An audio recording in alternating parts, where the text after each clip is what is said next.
It's only been one episode so far this morning. And I don't think I'm going to last Ed has another worn one. me out. I got to go on a sales call. I do this, you know, how to write a newsletter. Hey, I'm not done yet. Let's get the first wine out here, okay? It's Vintners series for May 2013, and it'll be our 40th anniversary, Ed. No, And 41st. you've been around the whole time. 41st. Yeah, 72, that's right. 41st. I don't know what he'd do without me. Well, actually, we were in our 40th year, right? So is that it? You're in your 42nd year. Why don't you try the red wine glass and just be quiet for a while and let me handle this because it gets worse. Ridiculous. Okay. This is absolutely ridiculous. That's not where you put it. Well, no, you put the wine there. Okay, that's where they're going to pour it. Okay. There. So now the camera. See Now the camera this right there? wine is a perfect example of what I have to put up with. Okay, because on the sheet that I look at to see what wines we're featuring, it said Ballard Canyon. Now, Ballard Canyon used to be a winery That's true, it in the was. Central Coast owned by Gene Halleck, who we nicknamed Crazy Gene, and for a lot of really good reasons, okay? So I write the guy who's supplying the wine, and I'm going, oh, wow, Ballard Canyon, you resurrect the name because the old Ballard Canyon property is now Beckman. Okay, and so I'm Okay, going. That's why you got so mad at everybody. So then this guy writes me back and says, it has nothing to do with Ballard Canyon or Beckman. Do you still want the wine? Yeah, and I'm not giving you my phone number. But then when you start sending emails with all caps, like you're yelling, it's like, okay, Ed, That's only to you. we understand that you are like the greatest newsletter writer ever. Okay, We now do you're understand talking. that. Okay, but you don't yell at people because they think that you're Ballard Lane versus Ballard Canyon. It said Ballard Canyon. I assumed it was Ballard Canyon. And then I said, no, it's Ballard Lane. Okay, it was written as Ballard Canyon, you know. We have nothing to do with that. Let's get to the wine, Ed. Let's not. This is the 11 Paso Cab Paso. Merlot. It's got that Merlot juiciness and fruitiness, but it's also got some depth to it. It has some oak. I really like this one. It's just really pleasant wow. drink, really good balance. It's got a really nice mid-palate. You don't get nice mid-palate in wines like this, you know. And it's got that little touch of something that I hate, but in wine I really like, called marzipan. Oh, You know, that little almond paste kind of thing. I don't going like on. marzipan either. Sandra Can't loves stand it. You know, but in the wine where it's mixed with other components, it really comes across beautifully. Very complex wine. It you is. know There's a that? I lot mean, going on. It's going to age. Give it a few more years. It's really going to have some really fun nuances to it. I think it's terrific. So I'm It's $19.99 at the winery. You can get it for $12.99 at Wine of the Month Club. wow. It's a bargain at twice the price. I know. Almost. And I'm going to give it a 95.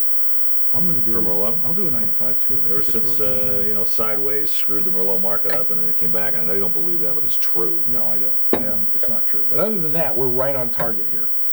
Okay. Obviously, this guy loves 25 Lagunas, and I think it's the way I write the newsletter and all the things I say about 25 Lagunas. This is the second or third? Third. Well, the guy keeps bringing me the wines, and they keep being so great. And this Torontes, which I love because it was very gripping and lean as opposed to some of the fat tropical ones.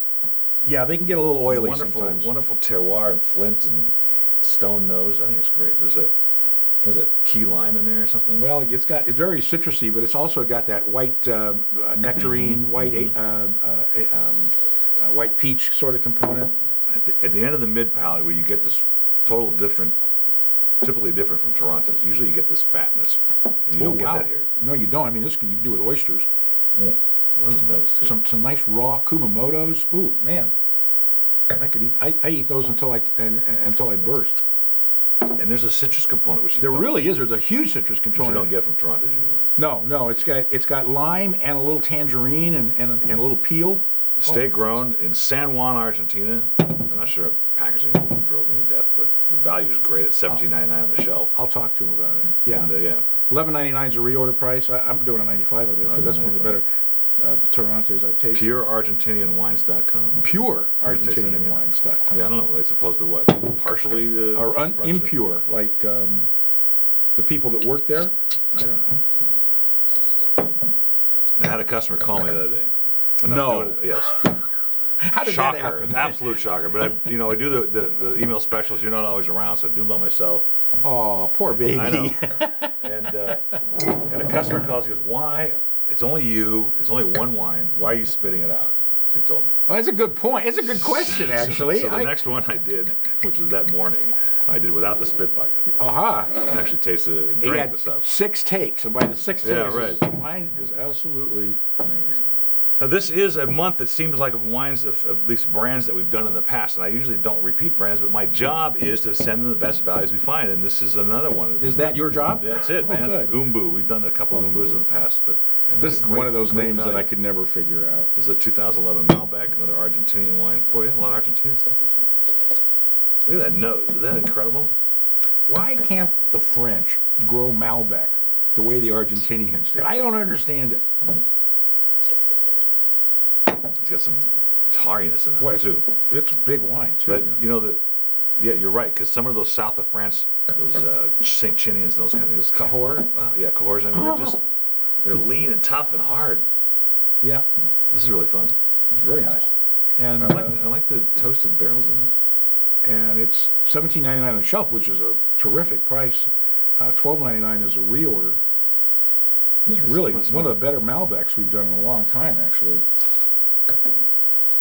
It just has that really nice core of fruit, and boy, look at the legs. This thing's got a lot of. This is going to age nicely. There's a little bit of we get a little tang on the tongue, but I think a little tarriness actually that doesn't go with Malbec normally, but.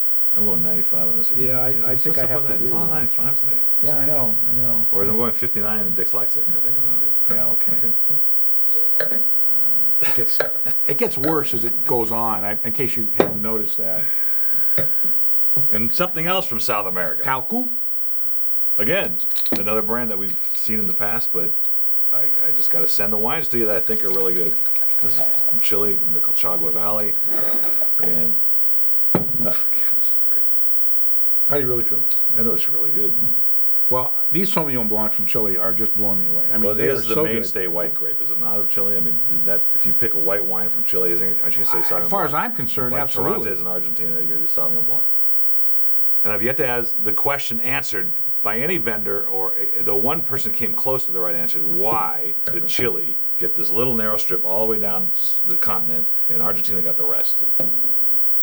Why did that happen? How would a wine salesperson know that unless they majored Well, no, I in have international vendors and all kinds of people. If somebody told me it was the Pope, like in the 1800s or the 1600s, that drew this line across the Andes and said, "That's it."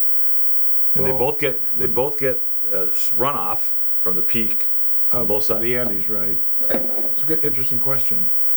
I'll email my girlfriend Jancis Robinson tonight, and by tomorrow morning at 7 o'clock, I'll have an answer. You know Jancis Robinson? I do know Jancis Robinson. I read her So book. you met her. Did I? Remember when we did all those things back in 14 Oh years yeah, ago? right. You know. Well, this wine for $11.99 is a killer. I like the hint of grapefruit.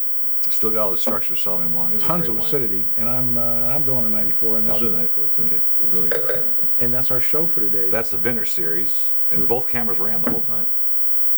It's a good thing we didn't. I was about to.